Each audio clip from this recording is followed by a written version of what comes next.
Bayangkan jika kisah penciptaan manusia yang kita kenal selama ini ternyata tidak sepenuhnya benar. Bagaimana jika ribuan tahun lalu ada makhluk dari luar bumi yang datang, membentuk ras manusia, dan meninggalkan jejak yang tak terhapuskan di seluruh dunia? Mereka disebut Anunnaki, para dewa dari langit dalam legenda kuno Sumeria. Namun, seiring kemajuan sains dan arkeologi, banyak peneliti mulai bertanya, apakah mereka benar-benar dewa? Atau justru makhluk dari luar angkasa yang menciptakan kita untuk tujuan tertentu? Inilah kisah tentang Anunnaki, makhluk misterius yang mungkin menjadi asal mula peradaban manusia. Untuk memahami siapa mereka, kita harus kembali ke salah satu peradaban tertua di dunia, Sumeria. Berkembang di Mesopotamia atau Irak modern sekitar 6.000 tahun yang lalu. Bangsa Sumeria adalah penemu sistem tulisan pertama di dunia yang disebut paku runcing atau cuneiform. Diukir di atas tablet tanah liat. Tulisan-tulisan ini bukan hanya catatan panen atau hukum. Mereka menceritakan kisah epik tentang makhluk dari langit yang mereka sebut Anunnaki, yang artinya mereka yang turun dari langit. Menurut legenda mereka, para Anunnaki ini datang dari sebuah planet misterius bernama Nibiru, sebuah dunia yang konon mengorbit matahari setiap 3.600 tahun. Mereka turun ke bumi, membentuk koloni, dan mengajarkan manusia berbagai hal luar biasa, dari pertanian, arsitektur, astronomi, hingga sistem hukum. Pertanyaan besarnya, mengapa makhluk yang disebut dewa ini memiliki ciri fisik seperti manusia, tapi dengan kekuatan dan pengetahuan yang jauh melampaui kita? Gambaran mereka dalam seni Sumeria sangat menarik. Tablet-tablet kuno menggambarkan para Anunnaki mengenakan helm, jam tangan aneh, dan bahkan membawa benda mirip tas kecil misterius. Simbol tas ini tidak hanya muncul di Mesopotamia, tapi juga dalam seni peradaban Mesir, Maya, bahkan di Göbekli Tepe. Apa sebenarnya benda itu? Beberapa peneliti independen, seperti Zecharia Sitchin, punya teori yang menggemparkan. Dalam bukunya yang terkenal The 12th Planet, Sitchin berpendapat bahwa ini semua bukan mitos, melainkan catatan sejarah. Menurutnya, Anunnaki adalah ras alien dari Nibiru yang datang ke bumi untuk menambang emas.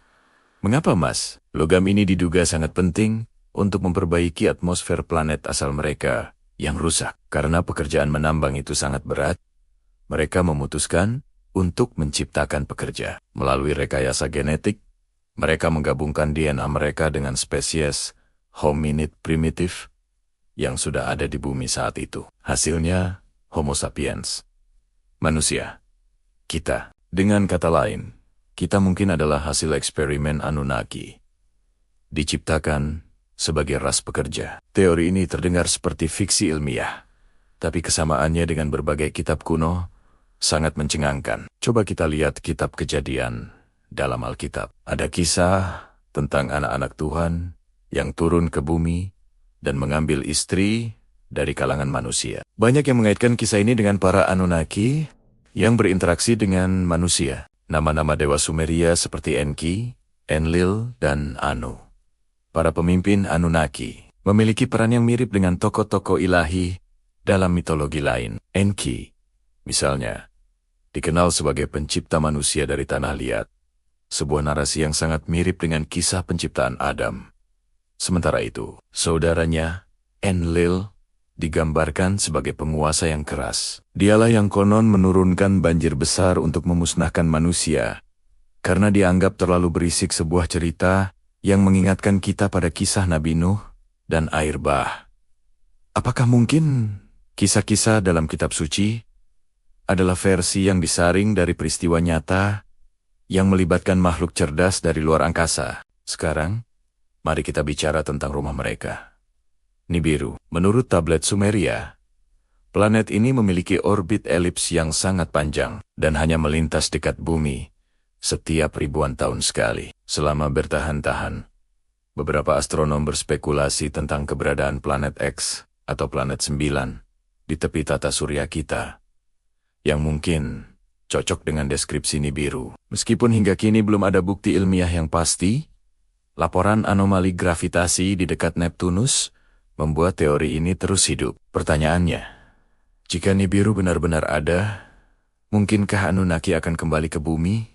Saat orbitnya mendekat lagi, jejak mereka mungkin tidak hanya ada di langit, tapi juga di darat. Lihatlah struktur-struktur megalitik kuno yang tersebar di seluruh dunia. Banyak di antaranya yang pembangunannya sulit dijelaskan oleh kemampuan teknologi manusia pada zaman itu. Ziggurat di Ur, Mesopotamia, misalnya, adalah bangunan batu raksasa yang bentuknya seperti pangkalan peluncuran. Piramida Giza di Mesir, yang secara presisi sejajar dengan sabuk Orion, sebuah konstelasi yang juga penting bagi bangsa Sumeria. Atau yang paling ekstrim, batu Baalbek di Lebanon, yang terdiri dari blok batu seberat lebih dari 1.200 ton. Bagaimana cara manusia kuno mengangkatnya? Beberapa peneliti percaya bahwa bangunan-bangunan ini adalah jejak teknologi Anunnaki yang ditinggalkan di bumi. Mereka mungkin berfungsi sebagai observatorium, pangkalan antariksa, atau bahkan portal energi. Apakah semua ini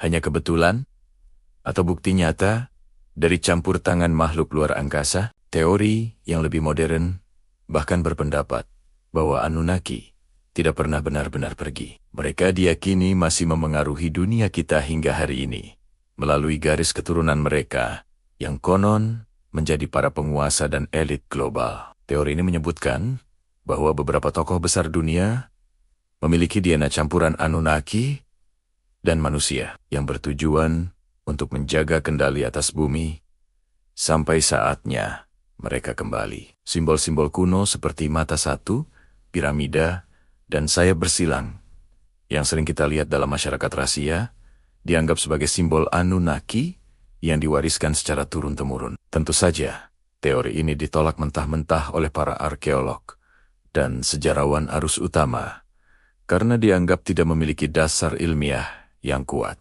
Dari sisi ilmiah, memang belum ada bukti konkret tentang Nibiru atau kunjungan alien kuno. Namun, dari sisi sejarah dan budaya, kesamaan kisah antar peradaban terlalu kuat untuk diabaikan begitu saja. Dari Mesopotamia, Mesir, hingga peradaban Maya di Amerika, semua memiliki kisah yang serupa.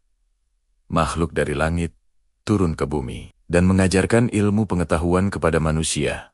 Jadi, pertanyaannya mungkin bukan lagi apakah Anunnaki itu ada, tapi siapa sebenarnya mereka, dan mengapa hampir setiap bangsa kuno mengingat mereka dengan cara yang sangat mirip. Jika teori Anunnaki benar, maka implikasinya sangat besar. Itu berarti manusia bukanlah makhluk asli bumi, melainkan hasil ciptaan cerdas dari ras luar angkasa. DNA kita mungkin mengandung kode tersembunyi yang suatu hari nanti bisa membuka kemampuan luar biasa. Menariknya, beberapa ilmuwan modern telah menemukan kode aneh dalam DNA manusia yang tampak seperti pola buatan, bukan hasil evolusi alami. Apakah ini pesan dari para pencipta kita? Ataukah hanya kebetulan belaka? Dari semua misteri kuno, kisah Anunnaki tetap menjadi yang paling mengguncang. Mereka mungkin dewa, mungkin alien, atau mungkin hanya simbol pengetahuan agung yang hilang dari sejarah. Tapi satu hal yang pasti, kisah mereka mengingatkan kita bahwa peradaban manusia mungkin bukanlah sebuah permulaan, melainkan kelanjutan dari sesuatu yang jauh lebih tua, lebih besar, dan lebih cerdas dari kita. Dan mungkin saja, di suatu tempat di luar sana, para Anunnaki masih memperhatikan kita, menunggu saat yang tepat untuk kembali. Jika kamu percaya bahwa sejarah manusia menyimpan rahasia yang jauh lebih dalam dari yang kita duga, subscribe channel ini sekarang. Karena kebenaran tentang Anunnaki mungkin bukan sekadar mitos kuno, tapi potongan dari asal-usul kita yang terlupakan. Terima kasih sudah menonton. Sampai jumpa di video berikutnya.